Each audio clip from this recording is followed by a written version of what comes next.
नमस्कार, स्वागत है आपका आवाज समाचार में। मैं हूं आपके साथ दीपाली नंदा। बुलेटिन की शुरुआत करेंगे इस वक्त की बड़ी हेडलाइंस के साथ। लोकसभा चुनाव से पहले हरियाणा में बड़ी उठापटक। खट्टर ने सीएम पद छोड़ा, नायब सिंह सैनी होंगे मुख्यमंत्री। विधायकों की बैठक में फैसला, बीजेपी जेजेपी गठबंधन टूटा। फिनटेक एक्सपायरी के दिन बाजार में उतार चढ़ाव। निफ्टी बैंक निफ्टी की flat closing. Mid cap small cap शेयरों में रही बिकवाली। Realty PSU bank metal index गिरकर बंद। एनएसई के प्लेटफॉर्म पर सस्ती होगी ट्रेडिंग। कैश और डेरिवेटिव ट्रांजैक्शन चार्ज 1% घटाएगा नेशनल स्टॉक एक्सचेंज। बीएसई का शेयर 5% टूटा। पोखरण में दिखा रक्षा में आत्मनिर्भर भारत का दम। पीएम मोदी ने 30 देशों के प्रतिनिधियों के साथ देखी स्वदेशी हथियारों की भारत शक्ति। उड़ान के दौरान एक तेजस क्रैश।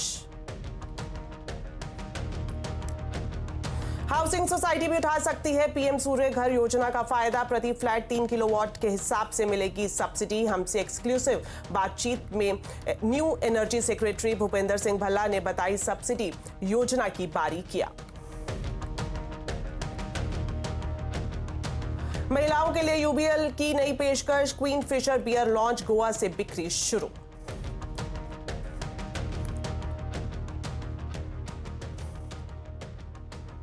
चलिए बुलेटिन की शुरुआत करेंगे हरियाणा से, जहां पर लोकसभा चुनाव से पहले सियासी खेला शुरू हो गया है। हरियाणा में बीजेपी और जननायक जनता पार्टी यानी जेजेपी गठबंधन टूट गया है। सूत्रों के मुताबिक बीजेपी और जेजेपी में हरियाणा के लिए लोकसभा सीटों पर बात नहीं बन पाई है, जिसकी वजह से ये गठबंधन टूट गया है और मनोहर सरकार को पूरी कैबिनेट के साथ इस्तीफा देना पड़ा। विधायक दल की बैठक में कुरुक्षेत्र से बीजेपी के सांसद नायब सिंह सैनी को नेता चुना गया है। नायब सिंह सैनी हरियाणा के नए मुख्यमंत्री होंगे। उन्होंने राज्यपाल से मुलाकात करके सरकार बनाने का दावा पेश कर दिया है। वो शाम 5 बजे मुख्यमंत्री पद की शपथ लेंगे। वहीं दूसरी तरफ खबर यह है कि दुष्यंत चौटाला के फार्म हाउस पर जेजेपी के विधायकों की बैठक हुई है, जिसमें 10 में से 7 विधायक नहीं पहुंचे हैं।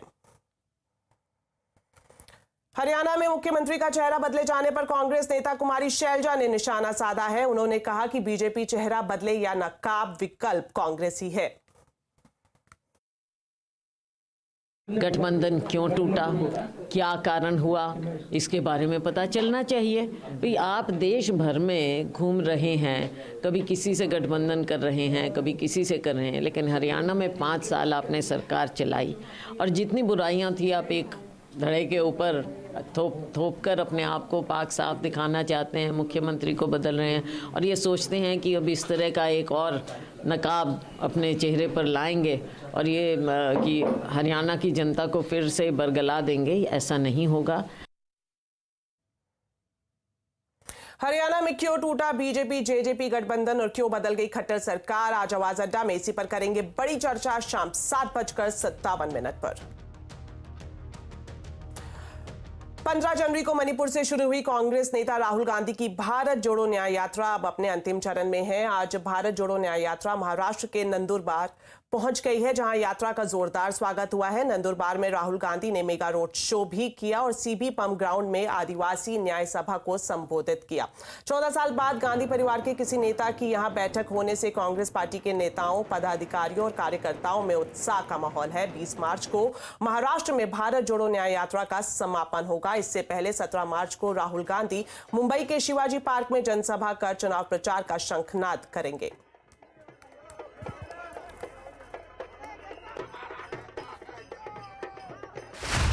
दुनिया के सबसे बड़े चुनाव से पहले न्यूज़ 18 नेटवर्क लाएगा देश का सबसे बड़ा ओपिनियन पोल।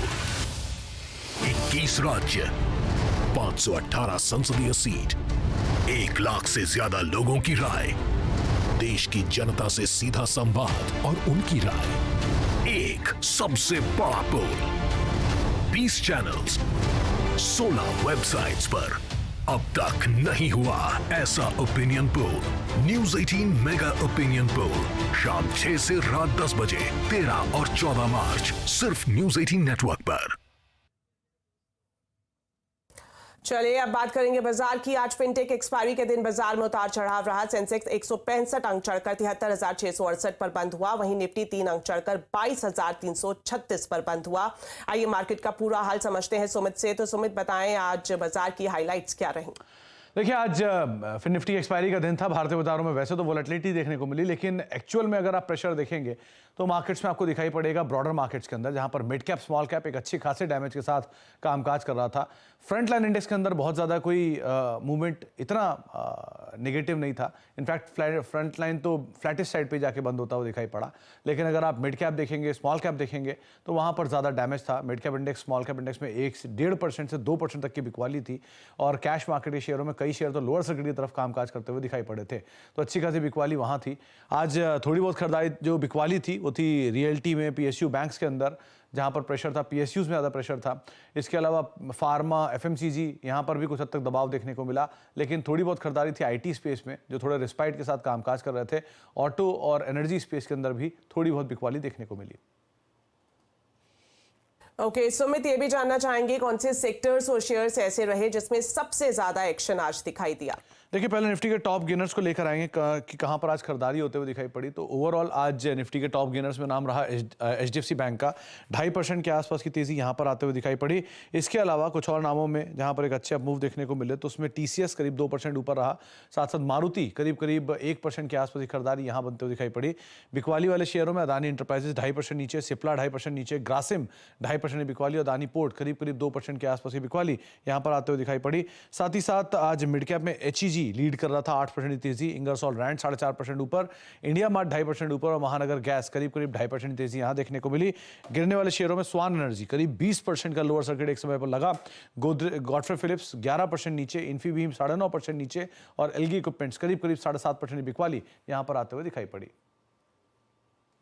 शुक्रिया सुमित इस पूरे मार्केट अपडेट के लिए। अब बढ़ते हैं आगे। कार्नेलियन एसेट मैनेजमेंट के फाउंडर विकास खेमानी का कहना है कि 1.5 साल में mid cap small cap share में काफी तेजी रही है, इसलिए सेगमेंट में करेक्शन सामान्य बात है। उन्होंने आगे कहा कि निवेशक मिड कैप स्मॉल कैप कंपनियों में लॉन्ग टर्म के लिए निवेश कर सकते हैं। सबसे बड़ा एक अंडरलाइन फैक्ट ये है कि अब हम एक बुल मार्केट में हैं। बुल मार्केट में मिड और स्मॉल कैप जो शेयर्स होते हैं, जो थोड़े ज्यादा चलते हैं, ज्यादा रिटर्न देते हैं, इसमें कोई डाउट नहीं, क्योंकि उनमें ग्रोथ की दर ज्यादा होती है। हमने पिछले 1.5 साल में अच्छा मिड और स्मॉल कैप का परफॉर्मेंस देखा, तो वो एक कंसोलिडेशन होना काफी जायज भी है। और थोड़ा ये बात भी है कि काफी पॉकेट्स हैं जहां पे एक्सुबरेंस हो गया, रिटेल मनी बहुत, हॉट मनी बहुत आ गई है। तो आई थिंक थोड़ा रेगुलेटरी बैकलैश भी हो रहा है। सेबी का भी न्यूज़ है, they are watching very closely. अगर आप लॉन्ग टर्म इन्वेस्टर्स हैं तो आपको अच्छे कंपनी में, अच्छे मैनेजमेंट में लॉन्ग टर्म इन्वेस्ट होल्ड करके रखना है। बाजार के फोकस में आज एसएमई शेयर बने हुए हैं। बीएसई के एसएमई इंडेक्स 4.5% नीचे है। दरअसल कल सेबी चेयरपर्सन ने भी चेताया है कि इस सेगमेंट में कुछ गड़बड़ लग रहा है। इस पूरे अपडेट के साथ अब हम फिर से चलते हैं सुमित के पास। तो सुमित बताएं क्या है पूरी खबर? तो एसएमई स्पेस के अंदर एक भारी भरकम बिकवाली बीते 2 सत्रों में हमने देखी भी है और लगातार न्यूज फ्लो ड्रिवन भी है। इवेंट बेस्ड भी इंपैक्ट यहां पर देखने को मिल रहा है। करीब 5.5% आज महज ये इंडेक्स टूटता हुआ दिखाई पड़ा है। SME IPO index, BSE SME IPO index जो है करीब 5.5-6% के आसपास डिक्लाइन उसमें आज ही सत्र में देखने को मिला। एडवांस डिक्लाइन रफली 1 शेयर की तेजी के सामने रफली 10 शेयर ऐसे हैं जो कि बिकवाली के साथ कामकाज कर रहे हैं और ये बिकवाली की इंटेंसिटी काफ़ी हाई है, क्योंकि अगर आप स्टॉक स्पेसिफिक देखेंगे तो यहाँ पर 20% तक के बिकवाली भी अलग अलग स्टॉक्स के अंदर आते हुए दिखाई पड़ रही है। 10 सत्रों में करीब 14% के आसपास ये इंडेक्स टूट चुका है। 10 सत्र यानी कि 26 फरवरी के आसपास इस इंडेक्स ने अपना साल का ऊपरी स्तर बनाया था और वहां से लेके अब तक इस अगर इंडेक्स को देखा जाए तो करीब 14% के आसपास का डिक्लाइन इस इंडेक्स में हमने आते हुए देखा है। मासिव सेल ऑफ रहा है और मासिव सेल ऑफ अलग अलग स्टॉक्स के अंदर आते हुए दिखाई पड़े। इनफैक्ट एक महीने में कई ऐसे शेयर भी हैं जो कि आधे होते हुए दिखाई पड़े हैं अपने फॉल के मद्देनजर। कुछ स्टॉक जो कि ऊपरी स्तर से काफी टूटे हैं, मिसाल तौर पे यूफोरिया इन्फो करीब 70%, इनोकाइज करीब 63%, सियाराम रिसाइकलिंग 56% के आसपास का फॉल यहां पर आया, श्री बालाजी 52%, न्यू स्वान मल्टी 46%, सीएफएफ फ्लूइड करीब 30% का फॉल यहां पर है। इतना ही नहीं, अगर बीते 1 महीने में कुछ परफॉर्मेंस देखी जाए तो Ishaan international 52%, V Mark 50%, CMM infra 48%, UD solution 46%, euphoria 46%, SVJ enterprises करीब 46% और कलेक्सोर या फिर इंस्पायर फिल्म, रियूज फार्मा 30 से लेकर 40% तक का फॉल यहां पर भी आता हुआ दिखाई पड़ा। तो एक मासिव सेल ऑफ तमाम एसएमईज के अंदर हमने आते हुए देखा है और उसका एक इंपैक्ट है कि इंडेक्स में करीब करीब 10 से 15% तक का डिक्लाइन एक महीने में आता हुआ देख चुके हैं।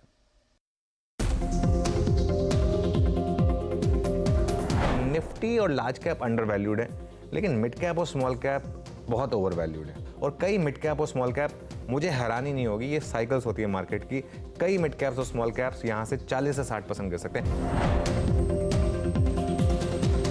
ब्रॉडर मार्केट में ध्यान रखें और मार्केट में वार्निंग के साइंस हैं तो थोड़ा सा प्रॉफिट को कैश में कन्वर्ट कर लें इस समय, खास तौर से ब्रॉडर मार्केट में तो कोई बुराई नहीं है। मार्केट अब मिड कैप और स्मॉल कैप में वाकई में इतना ज्यादा फ्रॉथी हो चुका है कि थोड़ा डर लग रहा है। जनरली जो कर्व होता है वो ऐसे होता है, लार्ज कैप ऊपर valuation, micro cap mini cap lower valuation. आज कर्व ऐसा हो गया है, लार्ज कैप का वैल्यूएशन नीचे है, उसके ऊपर मिड कैप है, उसके ऊपर स्मॉल कैप है, उसके ऊपर माइक्रो कैप है, उसके ऊपर मिनी कैप है और उसके आगे फ्रेम के बाहर एसएमई एक्सचेंज है। तो जब लोग पूछते हैं ना कि मार्केट क्यों गिरेगा, तो मेरा जवाब होता है कि रेगुलेटरी रिस्क। और मिड कैप और स्मॉल कैप ये एक पीक या फिर बबल वैल्यूएशन पर है। There are pockets of froth. Nami, that was the phrase you liked, you preferred, segments or sections of froth in the market. So, some people call it a bubble, some may call it froth. The second is in terms of actual price manipulation, both at the IPO level and at the trading level. We are working.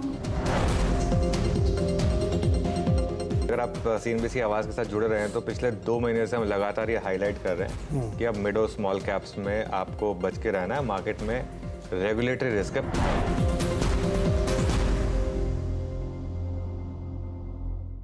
Share बाजार में आज 2 IPOs की exchange पर listing हुई, जिसमें marketing services provider R K स्वामी और infra asset manage करने वाली कंपनी भारत हाईवेज इन्वेट शामिल है। आरके स्वामी की कमजोर लिस्टिंग हुई है। कंपनी का शेयर बीएसई पर 252 रुपए पर लिस्ट हुआ। कंपनी का इशू प्राइस 228 रुपए था, यानी आईपीओ प्राइस के मुकाबले निवेशकों को 13% का नुकसान हुआ है। वहीं भारत हाईवेज इन्वेट की भी सुस्त लिस्टिंग हुई है। कंपनी के शेयर एनएसई पर 101.10 रुपए प्रति शेयर और बीएसई पर 101 रुपए प्रति शेयर के भाव पर लिस्ट हुआ है। कंपनी का इशू प्राइस 100 रुपए था। आईपीओ निवेशकों को 1.10% का लिस्टिंग गेन इसमें मिला है। निवेशकों के लिए एक अच्छी खबर है। अब एनएसई पर इक्विटी, कैश और डेरिवेटिव सेगमेंट पर लेन देन के लिए कम शुल्क देना होगा। इसके लिए नेशनल स्टॉक एक्सचेंज ने इक्विटी, कैश और डेरिवेटिव सेगमेंट पर लेन देन शुल्क में 1% की कटौती का प्लान बनाया है।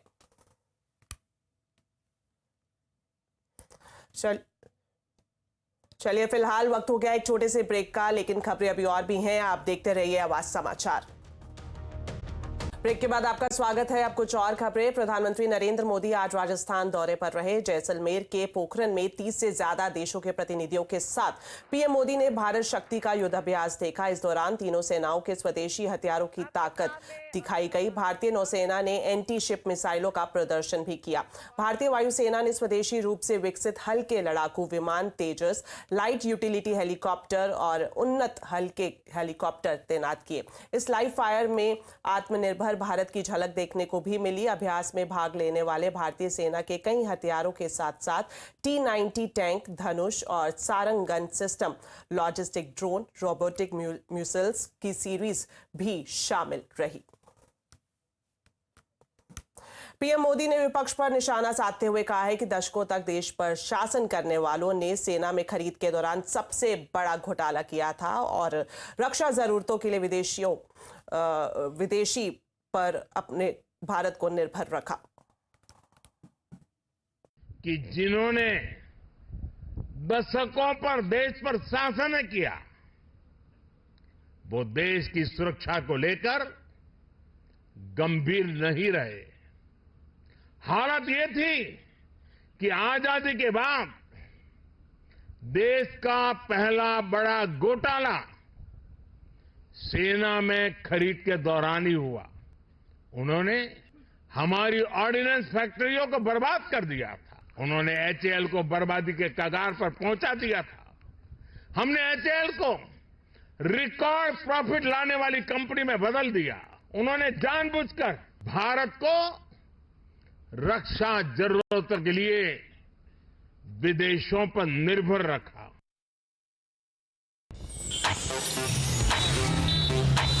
Bharat is rising. अब भारत की विकास यात्रा रुकने वाली नहीं है। इस साल राइजिंग भारत समिट में दुनिया की एक महाशक्ति बनते भारत पर सुनिए प्रधानमंत्री श्री नरेंद्र मोदी के विचार।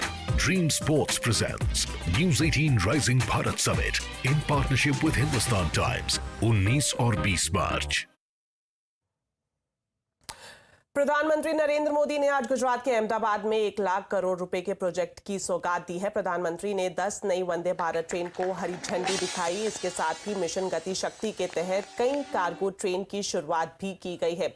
गांधी आश्रम स्मारक के 1200 करोड़ रुपए की लागत वाले मास्टर प्लान का भी अनावरण प्रधानमंत्री नरेंद्र मोदी ने किया। क्या अपार्टमेंट में रहने वाले लोग भी पीएम सूर्य घर योजना का लाभ उठा सकते हैं और हाउसिंग सोसाइटी सब्सिडी पा सकते हैं? हमसे एक्सक्लूसिव बातचीत में न्यू एंड रिन्यूएबल एनर्जी के सचिव बीएस भल्ला ने कहा कि सोसाइटी को प्रति फ्लैट के हिसाब से सब्सिडी मिल सकती है। फिर बड़े शहरों में अपार्टमेंट कल्चर काफ़ी ज़्यादा बढ़ा हुआ है और बहुत बड़ा उपभोक्ता कंज्यूमर बेस हुआ है, तो वो उनके लिए क्या कोई खास प्रावधान किया गया? जी, इस योजना के अंदर हमने ग्रुप हाउसिंग और ऐसे अपार्टमेंट कॉम्प्लेक्सेस जो होते हैं उसका प्रावधान किया है। उसमें थोड़ा डिफरेंट है, जो रेगुलर इंडिविजुअल लगाते हैं उससे थोड़ा डिफरेंट है, क्योंकि अपार्टमेंट ऐसे कॉम्प्लेक्सेस में आपका रूफ राइट नहीं होता। तो उसमें हमारा ये प्रावधान है कि आप कॉमन सर्विसेज के लिए, जिसमें ईवी चार्जिंग भी इंक्लूडेड है, आप एक रूफटॉप लगा सकते हैं। एज एसोसिएशन आप लगा सकते हैं, या RWA टाइप से, एज RWA, या वो आप या ग्रुप हाउसिंग सोसाइटी आप लगा सकते हैं। लेकिन वो कॉमन सर्विसेज के लिए जो भी बिजली खपत जो प्रोड्यूस होगी आप कॉमन सर्विसेज के लिए यूज़ कर सकते हैं, जिसमें ईवी चार्जिंग भी इंक्लूडेड है। कॉमन सर्विसेज किसी के फ्लैट में उससे आप ये नहीं दे सकते जी। तो इसमें भी क्या इस योजना के तहत सब्सिडी मिलेगी? उसमें अगर ग्रुप हाउसिंग में करते हैं तो सब्सिडी है। ये इसी स्कीम के तहत इसी स्कीम में हमने प्रावधान किया है कि इंडिविजुअल जब कोई अप्लाई करेगा उसका, जैसे मैंने आपको बताया 30,000, 60,000, 78,000, ग्रुप हाउसिंग में 500 किलोवाट तक। अच्छा, वहाँ पे ज़्यादा, चूँकि 500 किलोवाट तक, क्योंकि वहाँ नंबर ऑफ फ्लैट ज़्यादा होते हैं लेकिन पर घर, अगर आप 50 घर, वहाँ 100 घर हैं लेट से, तो आप 300, तो उसमें भी 3 किलोवाट का हमने एक वो रखा है, पर घर 3 किलोवाट का रखा है, कई हिसाब रखा है। तो तब आप 300 किलोवाट लगा सकते हैं। अगर 200 घर हैं तो फिर आप 500 किलोवाट लगा सकते हैं। 500 किलोवाट अपर लिमिट है, लेकिन उसके नीचे घरों के नंबर के हिसाब से आप उसको आप लगा सकते हैं, उसके हिसाब से सब्सिडी मिल जाएगी। हालांकि मुझे और सब्सिडी जो मिलेगी वो 18,000 रुपये पर किलोवाट के हिसाब से मिलेगी, वो 30,000 के हिसाब से नहीं मिलेगी। RWA के अकाउंट में जाएगी, वो आपस में जैसा आप कर रहे हैं वो, जैसा जिसके, क्योंकि कंज्यूमर बिल उसमें फिर वो लगाएगा, एक डिफरेंट तरीका होगा, बट रफली हमने प्रोविजन तो रखा है। तो अगर आप भी रूफटॉप सोलर पैनल लगवाना चाहते हैं तो देखना मत भूलिए बीएस भल्ला के साथ लक्ष्मण रॉय की एक्सक्लूसिव बातचीत आज शाम 5:57 पर। चलिए, बुलेटिन में फिलहाल इतना ही। आप खबरों पर अपडेट रहें, CNBC आवाज से जुड़े रहें, हमारे सोशल मीडिया हैंडल्स के जरिए। नमस्कार।